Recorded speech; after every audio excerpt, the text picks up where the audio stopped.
আমাদের কাছ থেকে যেই সময়টা বর্তমানে যাচ্ছে সেই সময়টা হচ্ছে বাংলাদেশের বর্তমানে 8 থেকে 10টি জেলা বন্যায় তারা বন্যার পানির ভিতরে হাবুডুবু খাচ্ছে, বাঁচার রাস্তা খোঁজার চেষ্টা করছে, কিন্তু তারা বাঁচার রাস্তা পাচ্ছে না। শুধু মানুষ নয়, গবাদি পশু। আহারে, গতকালকে আমি একটা ফেসবুকে একটা জিনিস দেখলাম, মানে একটি ভিডিও আপলোড করে এক ভাই ডেনি ভাই ছেড়ে দিয়েছে। আল্লাহ সুবহানাহু ওয়া তাআলা যে ভাইটি ছেড়ে দিয়েছেন তার হায়াতের ভিতরে বারাকা দান করুন, আমিন। দেখতে পাইলাম ফারাক্কার বাঁধ ছেড়ে দেওয়ার কারণে যে প্রচন্ড স্রোত করেছে, ওই স্রোতের ভিতরে হাজার হাজার গবাদি পশু, বড় বড় গরু, মহিষ, ছাগল, এই প্রাণীগুলা এইরকম যে একটা ব্রিজ আছে, ব্রিজের কাছ দিয়ে এমন ভাবে ভেসে যাচ্ছে, ধরার কোনো কায়দা নাই।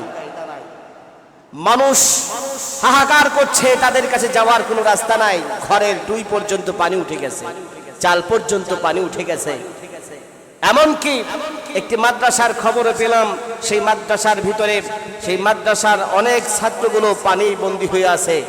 সেই মাদ্রাসার হুজুর ফেসবুকে স্ট্যাটাস দিয়েছেন যে আমাদেরকে বাংলাদেশের যেই শান্তি রক্ষা বাহিনী আছে, নৌবাহিনী আছে, সেনাবাহিনী আছে এবং বিভিন্ন রকমের কোস্ট গার্ডের ভাইয়েরা আছেন যারা স্বেচ্ছাসেবকের কাজ করছেন, তাদের কাছে আবেদন জানিয়েছেন আমার ছাত্র সহ মাদ্রাসা পানিবন্দী হয়ে আছে, যারা আছো আমাদেরকে একটু এখান থেকে উদ্ধার করো।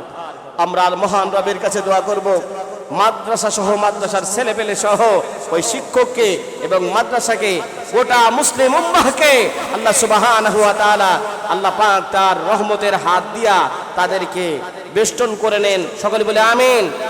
আল্লাহ পাক নিজেই তাদের জন্য সাহায্যকারী হয়ে যান। একটু আমরা দোয়া করি আল্লাহর কাছে, আল্লাহ পাক যেন তাদের জন্য নিজেই সাহায্যের জন্য যথেষ্ট হয়ে যান, বলি আমিন। আমার ভাইয়েরা, আমার বন্ধুরা, আজকে এই ফারাক্কা বাঁধ নিয়ে ভারত যেই কেলেঙ্কারিতে লিপ্ত, এর উপরে কিছু কথা আমাদের বলতেই হচ্ছে, বলা লাগবে না? জাতি কি জানে আমরা আমাদের বন্ধু দেশ দাবি করি ভারতকে? কি দাবি করি? বন্ধু দেশ।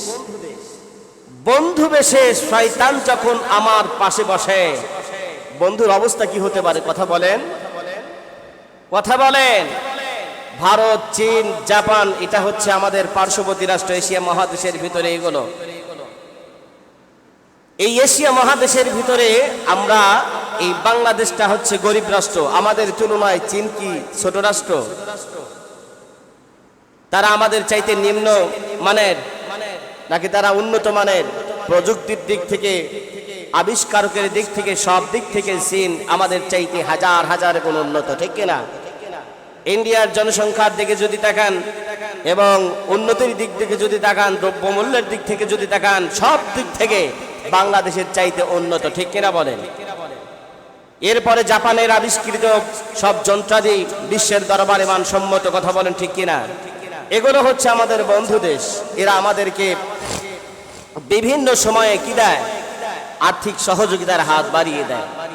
একটা গল্প আপনাদের শোনাই। এই বন্ধু বেশি শয়তানগুলো আমাদের উপরে আর্থিক সহযোগিতার নামে যে হাতগুলো বাড়িয়ে দিয়েছে, এগুলো শোনার প্রয়োজন আছে মুসলমান। আমার এলাকার কথা বলি, আমার এলাকার সবাই প্রভাবশালী। একটা মানুষ যদি নিম্নমানের হয়, দিন আনে দিন খায়, এই মানুষটার ঘরে একটি সুন্দর মেয়ে আছে, কথা বুঝেন? এই বাড়িতে একটা সুন্দর মেয়ে আছে। আচ্ছা বলেন, এই মেয়েটার দিকে চোখ এই প্রভাবশালীদের লোকদের এই সুন্দরী নারীর প্রতি চোখটা পড়বে কি পড়বে না? কথা বুঝেন? আমার ভাইয়েরা, আমাদের বন্ধু দেশগুলো ভারত, চীন, রাশিয়া, জাপান, এই বন্ধু দেশগুলো আমাদের উপরে কেমন আচরণ করতেছে? একটা বাড়ির ভিতরে মনে করেন একজন মানুষ দিন আনে দিন খায়, এমন নিম্নমানের একজন মানুষ, কিন্তু তার ঘরে একটি সুন্দর নারী আছে, যেই নারীটার দিকে প্রভাবশালীদের লোলুপ দৃষ্টি পড়েছে। এই জন্য কি করে প্রভাবশালীরা সকালে একদল যায়, তাকে কিছু আর্থিক সহযোগিতা করে, দুপুর বেলায় একদল যায় তাকে আর্থিক সহযোগিতা করে। গরিব মানুষটার কাছে এরকম আর্থিক সহযোগিতা সর্বদিক থেকে পায়। আসলে গরিব মানুষটাকে আর্থিক সহযোগিতা দিচ্ছে না, আর্থিক সহযোগিতা দিচ্ছে হচ্ছে ওই মানুষটার ঘরে একটা সুন্দর ফুটফুটে নারী আছে, তার দিকে লোভ পড়েছে। খুব মনোযোগ সহকারে বুঝবেন এই মুসলমান ভাইরা আমার, এই বাংলাদেশটা হচ্ছে একটা নিম্ন আয়ের দেশ। এই দেশটাতে আল্লাহ সুবহানাহু ওয়া তাআলা এত সুন্দর সুন্দর নিয়ামত দান করেছেন। উন্নত প্রভাবশালী দেশগুলো এই নিম্নমানের দেশটার উপরে কেমন লোলুপ দৃষ্টি দিয়েছে। কারণ হচ্ছে আমার দেশে এমন কিছু সুন্দর নারী আছে, আমাদের আর্থিক সহযোগিতা এমনি এমনি দেয় না। এই দেশের ভিতরে আল্লাহ সুবহানাহু ওয়া তাআলা এমন কিছু সম্পদ দান করেছেন, যেই সম্পদ বিশ্বের অন্য কোন রাষ্ট্রে আমার আল্লাহ রব্বুল আলামিন দান করেন নাই। কোন সুবহানাল্লাহ। আমার দেশের সুন্দর নারীর মধ্যে এক নাম্বার নারী হচ্ছে খনিজ সম্পদ। 7টা বাংলাদেশে এই 7টা নারী, 7টা খনিজ সম্পদ, এই 7টা খনিজ সম্পদের উপরে তাদের লোভ পড়েছে। কি লোভ পড়লো? যেই লোভ, এক নাম্বার লোভ পড়েছে বাংলাদেশে আছে কি? গ্যাস। কি আছে বাংলাদেশে? এক নাম্বারে আছে গ্যাস। 7টা খনিজ সম্পদ বুঝে নেন, যেটা বিশ্বের কোন রাষ্ট্রে নাই। আল্লাহু আকবার বলবেন না? আল্লাহ সুবহানাহু ওয়া তাআলা বলছেন এই বাংলাদেশ শুধু না, মুসলিম দেশগুলোর ভিতরে আমি আল্লাহ রাব্বুল আলামিন যেই বরকত দিয়েছি, কাফের মুশরিকরা শুধু দেখবে আর দেখবে, হাহাকার করবে, চিন্তা করবে, তাদের উপরে প্রভাব বিস্তার করবে তাদের নিয়ামতগুলো ছিনিয়ে নেওয়ার জন্য। কারণ হচ্ছে সৌদি আরবে আল্লাহ সুবহানাহু ওয়া তাআলা স্বর্ণের খনি দিয়েছেন। আজকে আফগানিস্তান মুসলিম কান্ট্রি, সেই দেশের ভিতরে আল্লাহ রাব্বুল আলামিন পান্নার খনি দিয়েছেন। আর বাংলাদেশ মুসলিম কান্ট্রি, বাংলাদেশের ভিতরে আল্লাহ সুবহানাহু ওয়া তাআলা এরকম বরকতপূর্ণ 7টা খনিজ সম্পদ দিয়ে বাংলাদেশকে বিশ্বের দরবারে লোলুপ দৃষ্টির দিকে তাকিয়ে থাকার একটি পাত্র বানিয়েছে। আল্লাহু আকবার। কিসের জন্য? এক নাম্বার হচ্ছে এই বাংলাদেশে গ্যাস আছে। মুসলমান বন্ধুরা আমার, আমি বলেছিলাম ভারত আমাদের বন্ধু দেশ, কিন্তু বন্ধু বেশি শয়তান যখন আমার ঘাড়ের উপরে বসবে, আবার অবস্থা কি হতে পারে।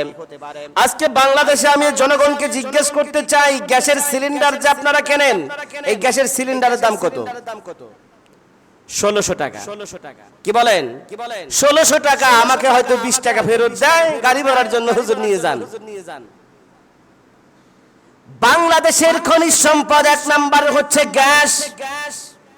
আর এই গ্যাস থেকে আমরা বাংলাদেশ আমাদের নিজের দেশে উৎপন্ন হয়, কিন্তু এই বাংলাদেশের মানুষ 1600 টাকায় গ্যাসের সিলিন্ডার কেনে।